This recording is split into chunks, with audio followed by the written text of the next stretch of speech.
What's going on, my friends? Welcome on out to Behind the Energy podcast, where we dive into behind the scenes of DJing, entrepreneurship, and all the excitement in between.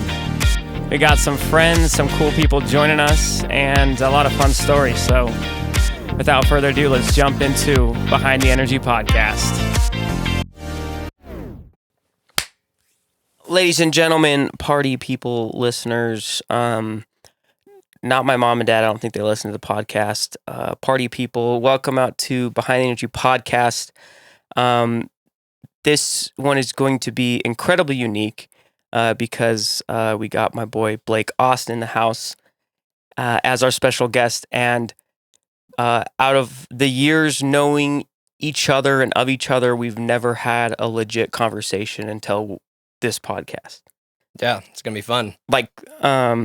We had mentioned it just as coming in, but it was at Brandon's show, and where else was it? Sky. We met at Sky one time. At Sky. Brandon played a set at Sky too. Yeah, I think it was when he was playing. Yeah. That we met, yeah. I remember I was with Daniel. Nick, is this mic still? Okay, excellent. Want to make sure we're hearing everything. Sweet.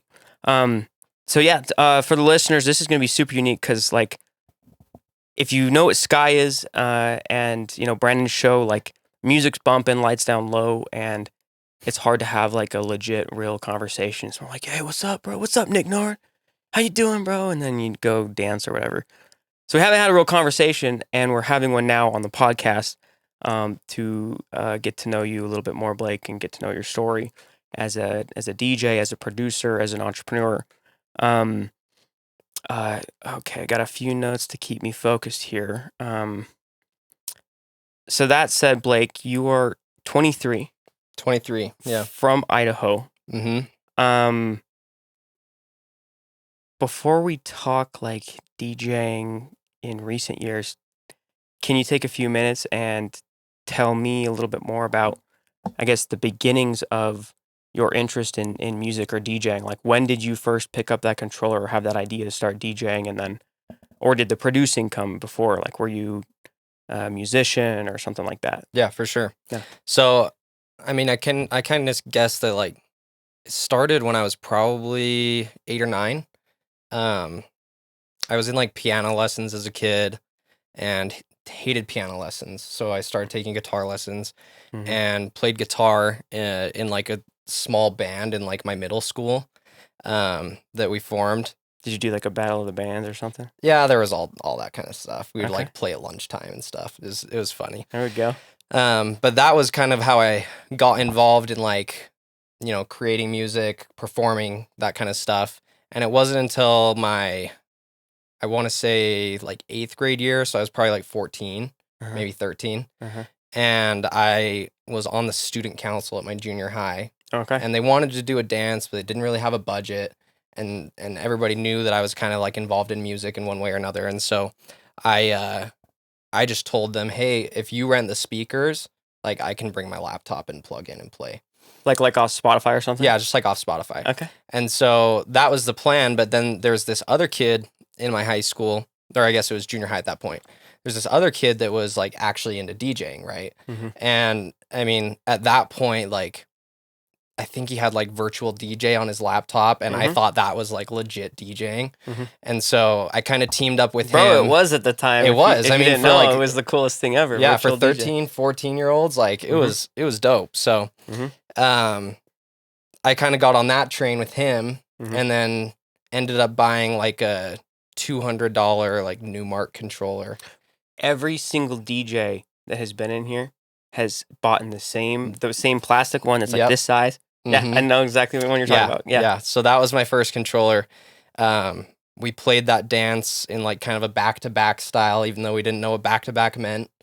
And that's kind of where it started. From that point on, I just kept like upgrading gear, getting bigger gigs. You know, as I got older, people took me a little more seriously, even though like a 16-year-old DJ isn't like a crazy big thing. Like, people, you know, looking back on it now, really gave me a shot. And that was in like the high school dance scene. I never really got into weddings.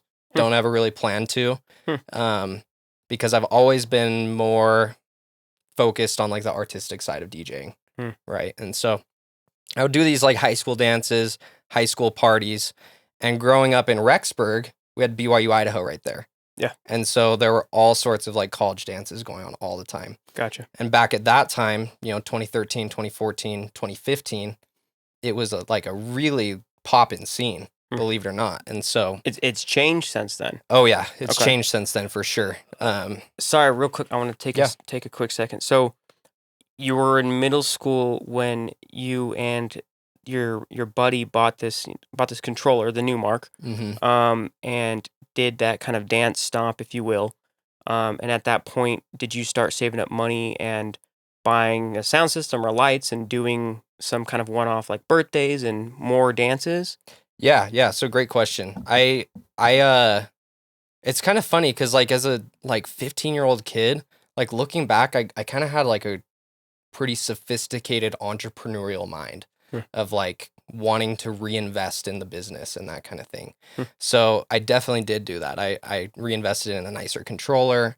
Eventually I got speakers, I got lights. What was the second controller? It was one of the Pioneer ones, but it wasn't the one that everybody uses. It wasn't the SX. It wasn't the SX. It was the one just below that. SB. No. There was one between. I don't think they make it anymore. I know. I think it's like the SR. SR. I know. Yeah. Yep. Yeah. That's what I got. Okay. And I used that for, I don't know, probably 2 years, and then upgraded to the SX. Okay. So, did that until I went and moved to Texas for a couple years. Took a hiatus from DJing and music. Really? Yeah. Do you want to talk more about that, or? Yeah, I mean, it's pretty like natural Utah stuff. I went on a mission for the church. Where did you serve? In Austin. Hence you served in Austin, Texas. Yeah, hence my stage name, Blake Austin. So. And your last name is Rawlings. Yeah. Okay, dude, I was thinking about that. As I was driving on the freeway to come to the studio, I'm like, he's got a different last name. Am I tripping or something? Yeah. Blake Austin. I've had this conversation more times than I'd like to admit. And I'm sorry. No, you're good. This is obviously all new to me. So I feel like Austin or the Mission, something had to have been striking enough to change your alias, your stage name, to be Blake Austin instead of Blake Rawlings. Yeah, absolutely. While I was there, it was like, I mean, if you don't know Austin, have you ever been to Austin? Never been to Texas, no. So Austin's like a really, really cool music city. Okay. And I was lucky enough to be downtown for part of my time there. And so, even though I wasn't involved in music, I was constantly like seeing bands playing and things like that as I'm just like walking the streets, right? Okay. Because it's just such a big scene there. You literally can't go anywhere without there being like a live guitarist. Okay. And so we would like go to dinner places, live guitarist or whatever, Huh. And, it's funny that even though I wasn't creating music at that time, I feel like I got a lot of clarity in that 2 years just for like what I wanted to do with my life moving forward. And I began to realize how like important music was to me. And so it was definitely like DJing was a part of that for sure. But for me, it's always been about the music and about what, I'm creating and how I'm pushing myself creatively and those kinds of things. Tell me about some of the music you'd listen to before your mission. Yeah, so like what were some of the favorite bands or artists? Or is it different from the music that you spun at events? What does that look like at the time? Super good question. So, I mean, I obviously like got into electronic music, in high school, junior high, whatever. But I grew up on punk rock for sure. Okay, give me some bands. I'm curious. Man, Green Day was definitely a huge influence for me. My dad has always been obsessed with U2, and I know that they kind of get memed on now, which is funny, but why? Because they installed their album on people's phones. You remember that a few years ago? I forgot about that. Yeah. So they kind of get memed on now, but they've definitely been a big influence. Like Foo Fighters. Bro. Like that's definitely kind of like what I grew up on. Even like Nirvana a little bit. Huh. And it was that, and it was like classic rock as well. Okay. Is what I kind of Van came up on. Halen, Rush, Led Zeppelin. Okay. Lots of Rush. I loved playing Rush on the guitar back in the day. Your dad and my dad would have been friends. Oh, yeah? The first concert I went to was the 360 tour at Rice Eccles Stadium, seeing U2. My parents were at that show. Yeah. The first CD I ever owned was a burned CD of Green Day from my friend in 5th grade. Oh, you're kidding So yeah, me. we would have been friends We too. would have been homies for sure. Okay. For sure. So quite a bit different, I imagine, from what you were playing in middle school, high school. Electronic music grew in the later years. What were some of the favorite DJs or artists? Well, I mean, like a lot of people, it started with Skrillex, for sure. The first, like, electronic song that I really heard and, like, was exposed to was Scary Monsters and Ice Sprites. Let's go. So, I mean, just totally classic for somebody in my age group, you know? Yeah. But I definitely began to, like, explore that world more. Huh. And I think that at that time, my biggest influences were probably Porter Robinson and Cascade. Yo. Because I always felt like they were doing things to really like blend the two genres together, you know, of like pop into this like new electronic sound. And so they were definitely my biggest influences at that time. Okay. So, sorry, we did kind of take a step back from coming home from Austin, Texas. Right. But we did get a lot more perspective there in terms of connection to music, influence in music, inspiration, and how you have your artist name, like Austin. Right. As you're really thinking, more seriously about like what you want to do when you get home from your mission and how music has been such a big inspiration, did you have a more clear, I guess, vision for the future in terms of like where you wanted to take that passion? Yeah, it's interesting you asked because I definitely had like a vision while I was living in Texas. And when I came home, that shifted quite a bit. But now, and we'll talk about this, I'm sure, later, it's kind of shifted back to that original vision that I had in Texas. Okay. So when I got back, I was making a lot of like, I was writing a lot of like melodic, like almost like dubstep type stuff, like Adventure Club or Illenium. Like that's what I was writing at that time. So at that time is when you started producing, though. You hadn't produced prior to the mission, or you were doing some writing? So I was doing, I think I've been producing since I was 15 or 16. So it's been probably like 8 years total. Okay, don't leave that stuff out, Yeah. Okay. I don't know how I completely glossed over that, but yeah, I started when I was 15 or 16. I was horrible. Like, but like looking back, it was such like a creative time for me. And I actually will like listen back to those tracks I produced at that time for inspiration now. That's dope. Even though like sonically they sound awful, the concepts aren't that great. There's definitely like a lot of like knocking off bigger artists that I like looked up to, but I will look back at that as like a very creative time where I was just like exploring like, what does this knob do or what does this button do, you know? And I think that really like sparked my creativity moving forward. Okay.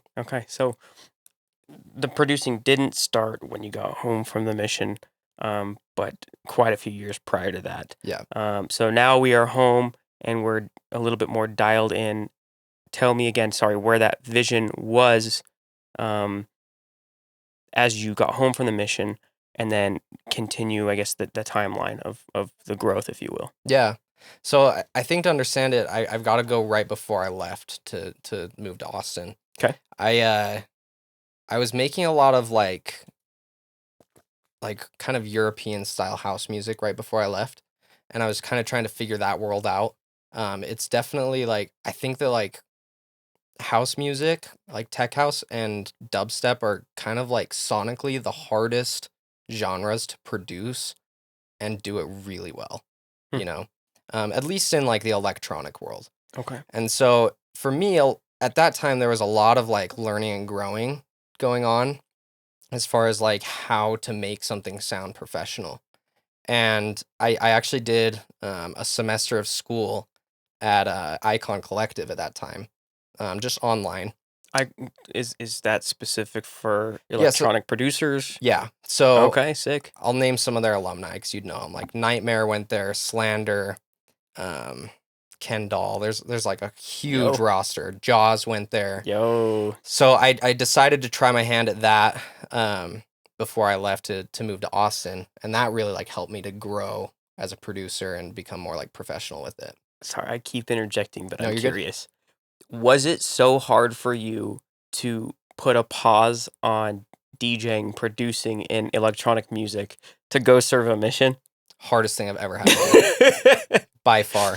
I had a guitar out there, and that kept me sane for 2 years. Yeah. But yeah, easily the hardest thing I've ever had to do was leaving all of that behind. But as I look back now, it's also the best thing I ever did because it really like separated myself, almost made me a better producer because I was still obsessed. You know, I didn't leave it behind in my mind. I would lay there at night and like think about like mixing concepts and like how to make things sound professional and that kind of thing. I would lay there and think about like, well, why does compression work? Or why does an EQ work? Like it was just so weird how I would lay there until like 2 a.m. sometimes. And I had to wake up at 6, you know. And your companion's like, yo, Blake's tripping out again. He's so weird. But that's what I would do. And so I like to always say, like, I never really left it behind. But leaving my laptop behind, leaving, you know, my controller behind, it was hard. It was really hard, but super, super, super rewarding when I look back on it. Again, though I don't produce, I feel like I can understand what you're saying to an extent. So we do have a little bit of the preface in terms of the school. Remind me the name of it once more. Icon Collective. Icon Collective. Yeah. And kind of like the style going into it, prior mission. Where does the story pick up after that? So I came back and started making, like I said, like the melodic dubstep stuff, maybe some like progressive house in there. But then only 2 or 3 months later, I moved to Utah to start school at UVU. Okay. And what were you going to study? I was going to study audio engineering. So I was an audio engineering major for about a year at UVU. Now I'm an economics major. I decided to be boring instead. But I just... That's a little different. Yeah, it's a little different, right? Okay.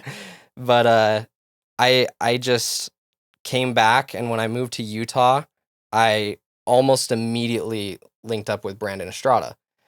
He just reached out to me on Instagram. We had followed each other for a few years, and he invited me over to his place, and we just kind of like shot the shit, you know? So tell me, Brandon Estrada, I'm trying to get the connection here.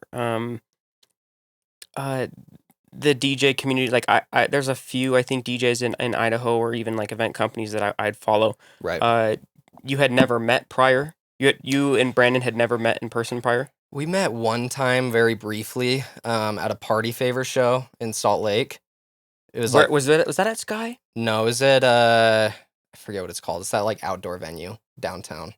The Galveston Center or something like that. Galvin yes, Center. Dude, yeah. I may have been there, I think. It was a great show. It was super fun. Yeah, like summertime, right? Yeah, it was in the summer. Yeah, okay. Yeah. So we met there like very briefly, but I don't think that he really knew who I was.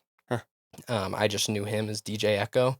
Echo, that's okay. So what year was that then? That was 2016 or 2017. Okay. Right around there. Okay, Echo. Probably 2016. Is that Diplo? No, it was Party Favor was the headliner, yeah. I think Party Favor, that was the same year though, not Diplo, but anyway, so you had met then. Yeah. And then you moved to Utah. What year was this? This was the very end of 2019. End of 2019. Yeah.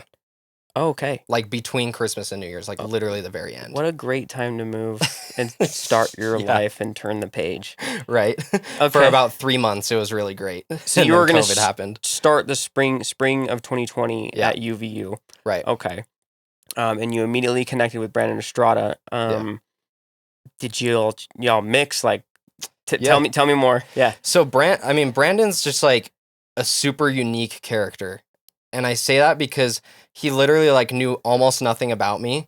And he just reached out to me and said, "Hey, I want to get you involved in the scene here." That's dope. So I credit a lot of my early involvement in the scene in Utah to Brandon. 100%.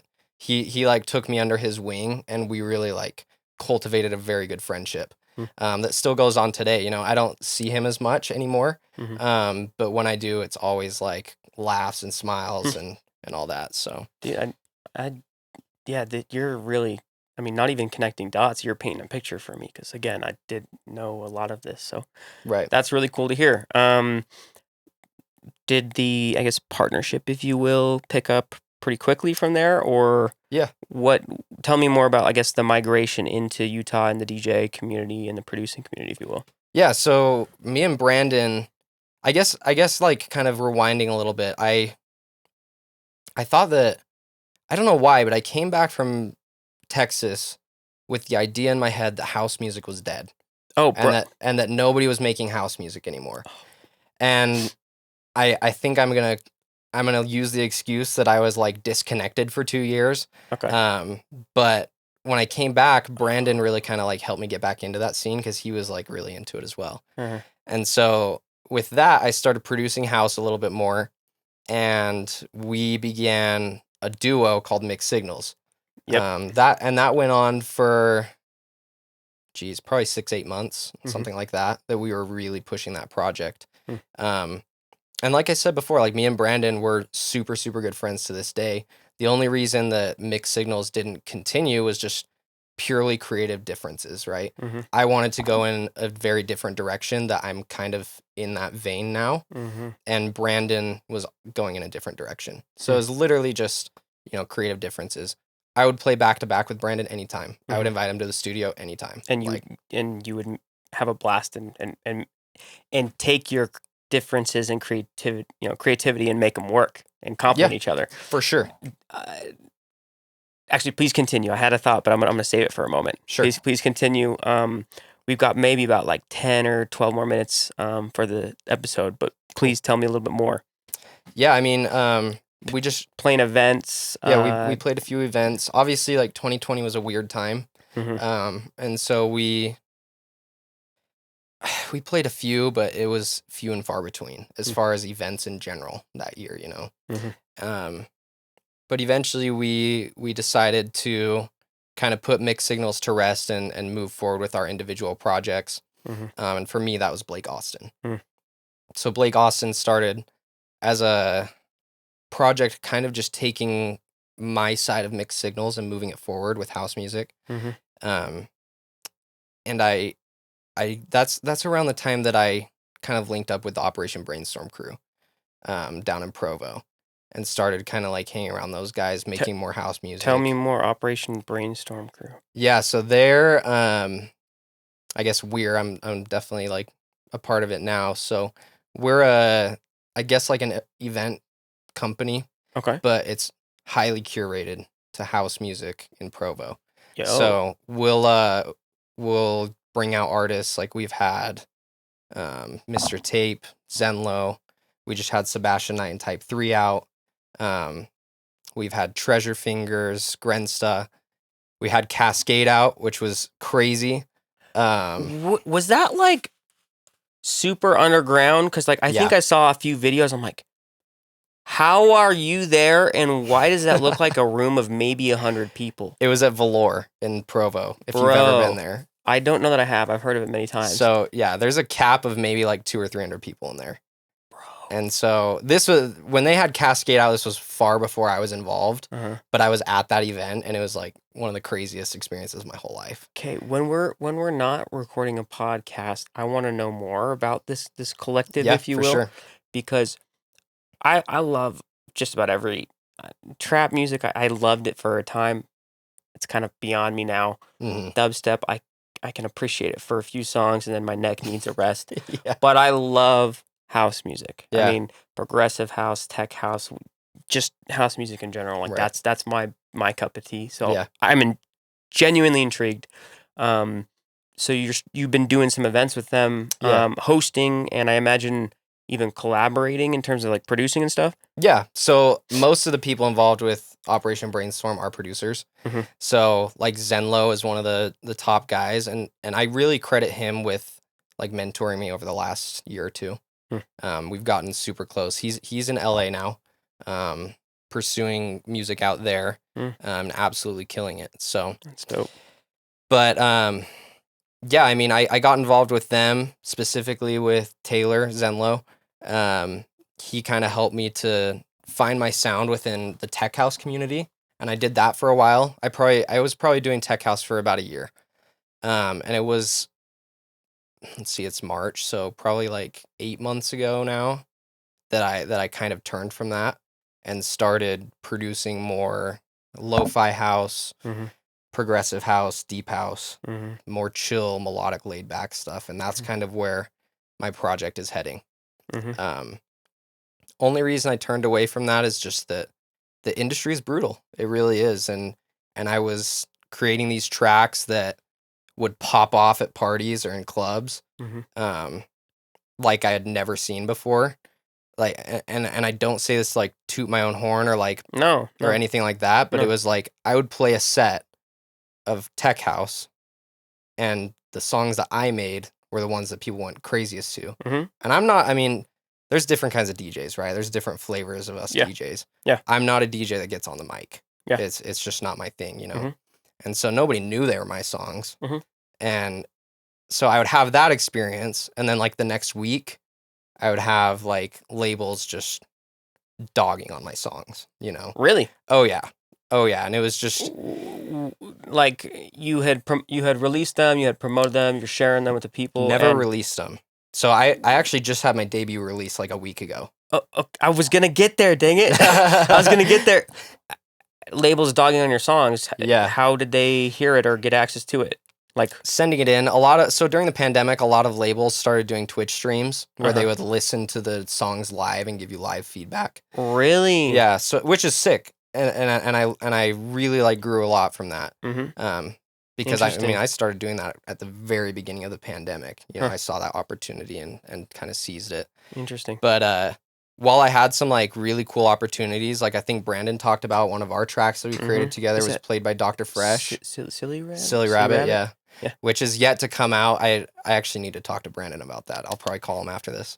Call him after this, and then we'll either have a mix sesh or dinner in the next week or 2 weeks. Let's do it. But you had submitted it, and on a live stream, they were just unleashing. Or... So with Silly Rabbit, we actually got really good feedback. Like Dr. Fresh played it on a live stream. That's so dope. Bijou was all about it. Yo, it was cool. And that one I don't think we've really sent to many labels, so maybe that's something we need to talk about. But I would create these tracks, and then on these live streams, just people, you know, just really didn't like them for whatever reason. You know, and sometimes it was like it even got like political with like some of the lyrics. Like there's a track that I created that said the words chick flick, like a chick movie, right? And that was like a problem for some people. And you know, like me triggering being like or something. Yeah, and me being like a bonehead from Utah, I'm like, I don't know why that would trigger somebody, but okay, you know. So it's very like small, like silly things like that. I see what you're saying. That just were keeping me from getting accepted on labels. And I was seeing a lot of music that was like not very creative, not very well produced, and it was just that they knew somebody or they had more money or something. I don't know. And they would get signed, and it just really started to eat away at my like creative spirit, if you will. And the joy that you felt, being a creator, being an artist. Completely lost my vision for why I started producing in the first place. And so that was a lot of 2021 for me. It was kind of like a weird time for me creatively, because like I said, I'd make these tracks, they pop off at the parties and in the clubs, but then when it came down to it, I could not for the life of me get them signed. And it was just the weirdest thing. And so I decided that I was going to take a break from house music.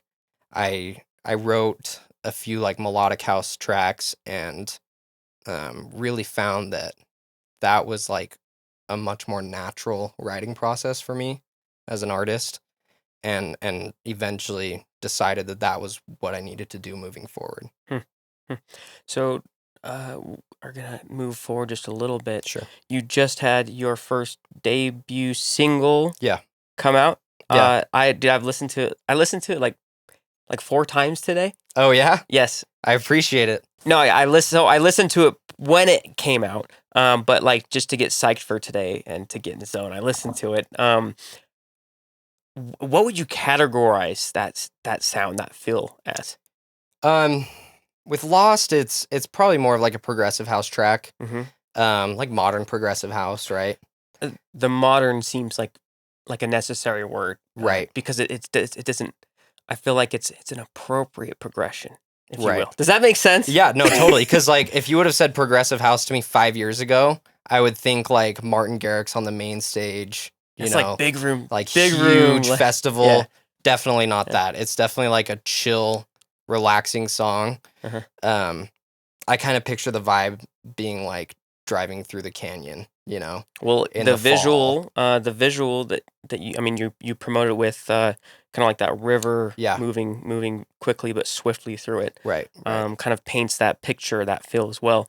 Can you tell me the listeners maybe a little bit more about the song specifically, a little bit more detail or inspiration, or like even those voice samples, like do you know the artist who created those? Like, just tell me more. Yeah.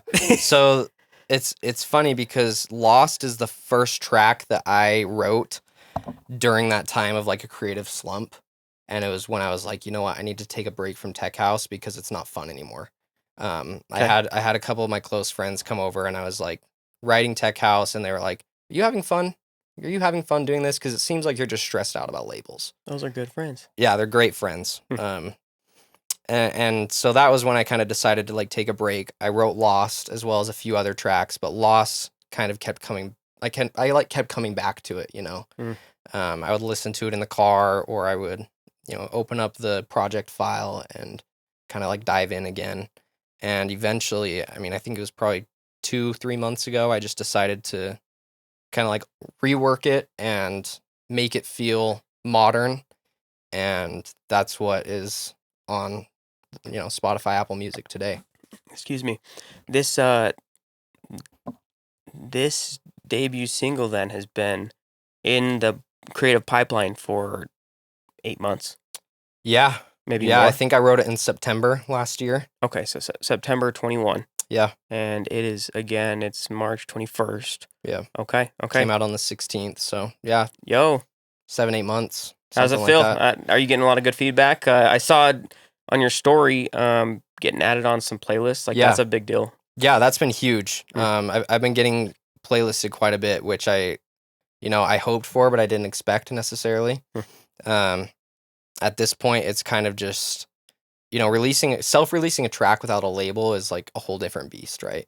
Because I have to put up my own funds. I have to, do all the back work to promote it, to get it onto the playlist and those kinds of things. So right now, I'm just really trying to like push that track so that we can get it to a point where Spotify's algorithm picks it up and starts putting it on people's like Discover Weekly and stuff. So what do people type in? I know the answer to this, but what do people type in to go check out Lost on Spotify or Apple Music? Right.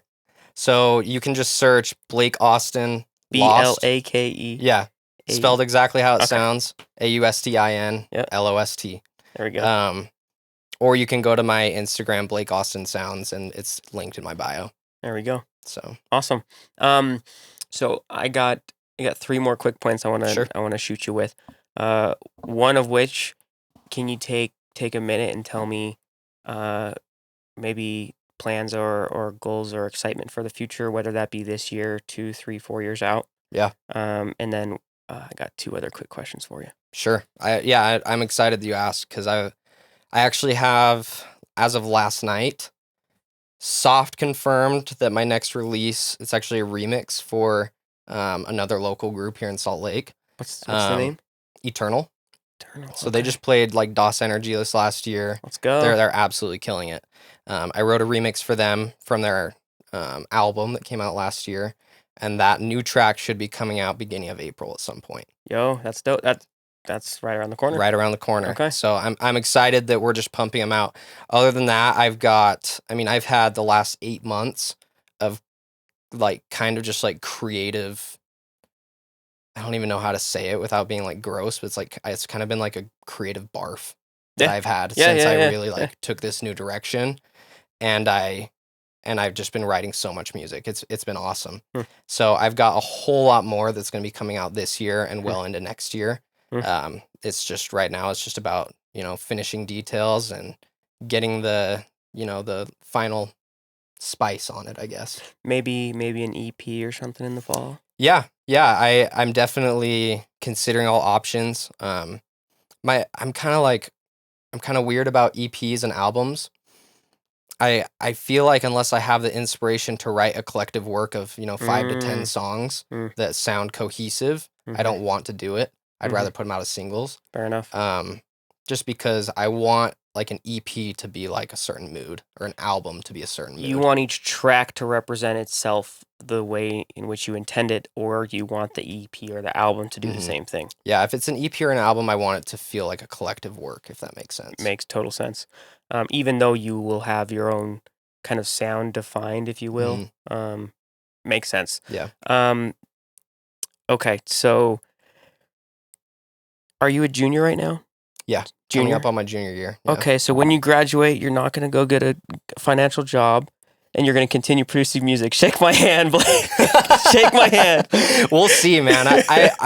I know for a fact that I will never quit producing music. Okay. Never, ever. Even if it's just a hobby. I don't think it will be. Like it's a passion that I have that I really think will carry me forward.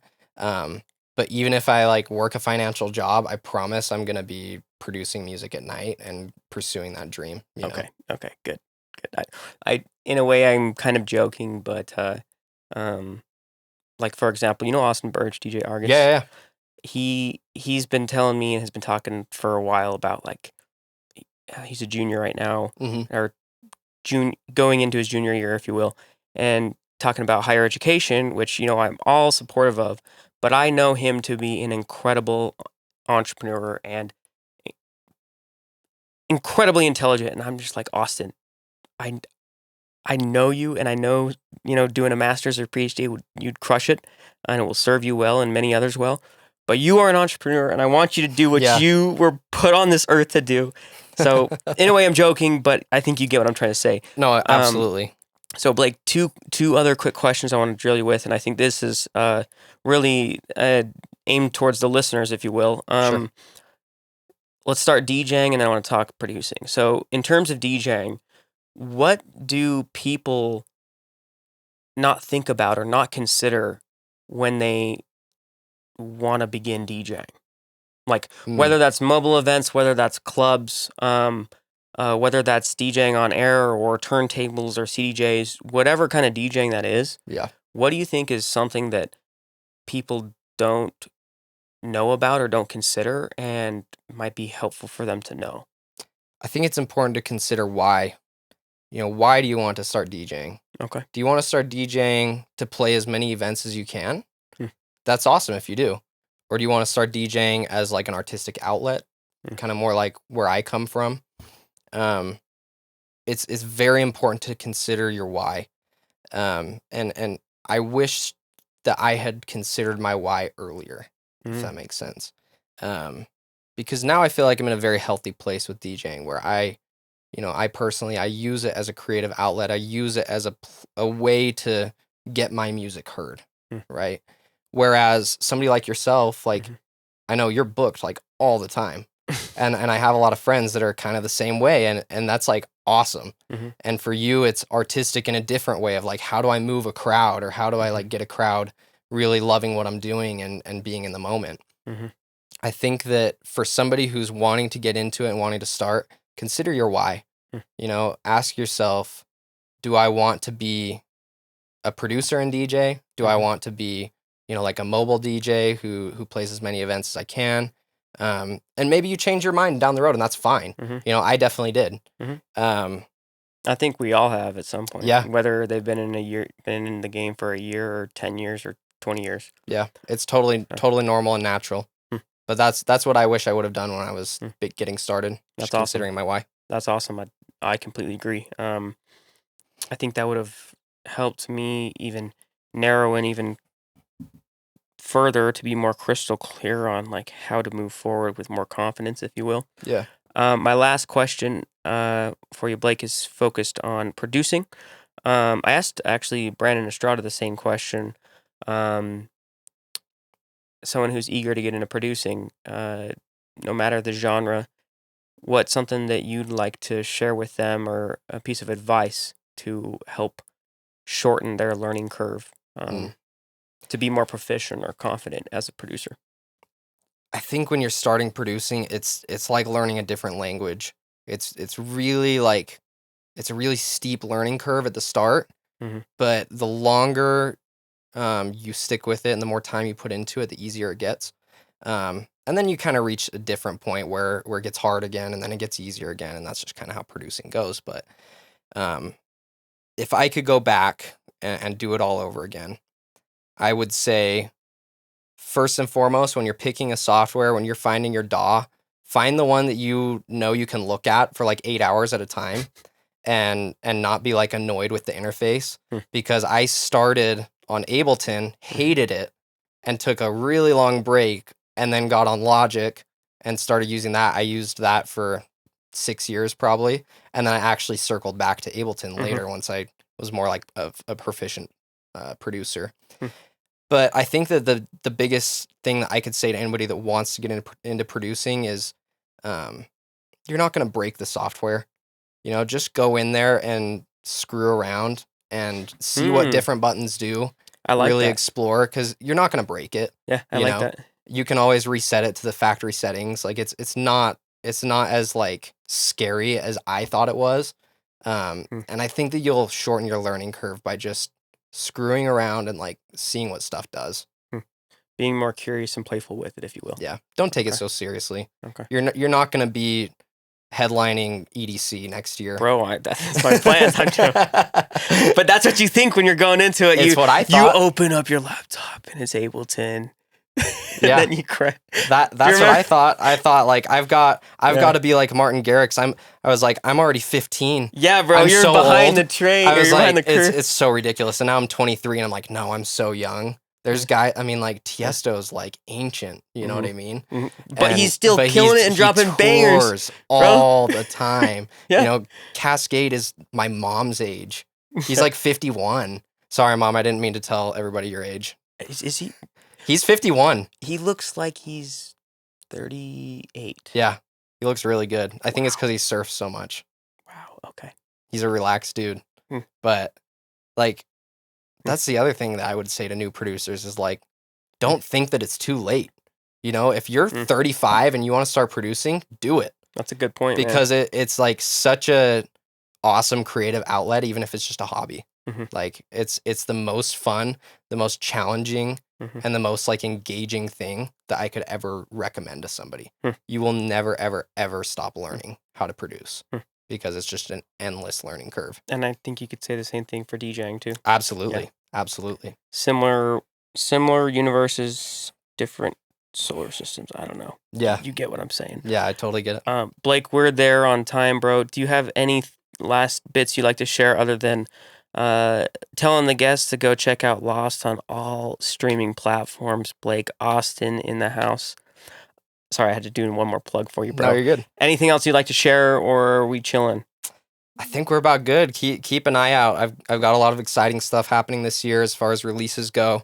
I'm excited to share it with you guys. I've been working super, super hard on these tracks, and I really think that they can, you know, be something you listen to in the car or something you listen to in the club, and I'm just super excited to share that with people. There we go, bro. It's nice to have a real conversation with you. There's one more handshake. Yeah. Blake Rawlings, a.k.a. Blake Austin, on the turntables and in the studio, if you will. Nick North, thank you. I love you. Listeners, my friends, people on YouTube, muchas gracias. Actually, real quick, I want to shout out, seriously, everyone who's listening. I was looking at the analytics for this, and we have the third most popular location of listeners is actually in Germany right now. Let's go. And I don't know how that's happening, but it goes Salt Lake City, then it goes Sandy, then it goes Germany. which is so dope. We have 113 listeners 113 cities as of last night. So seriously, thank you for listening. We're just warming up. We're just about coming to the end of season 2, and the wheels are barely moving. So those who are listening right now, watching right now, those who've subscribed and all that great stuff, seriously, thank you. It means more than you know. And then Blake, thanks for being open to coming and having a conversation with a random dude. No, thank you for having me. With a camera and a mic on you. We didn't talk about it, but we were talking about it before the podcast. I've followed you since high school. So this is like kind of a surreal, like cool moment for me. That's not just a random dude. That's wild. That's wild. I want to know more about that. As for now, my friends, listeners, thank you. This has been episode 38 of Behind the Energy Podcast. We'll catch you next week for 39.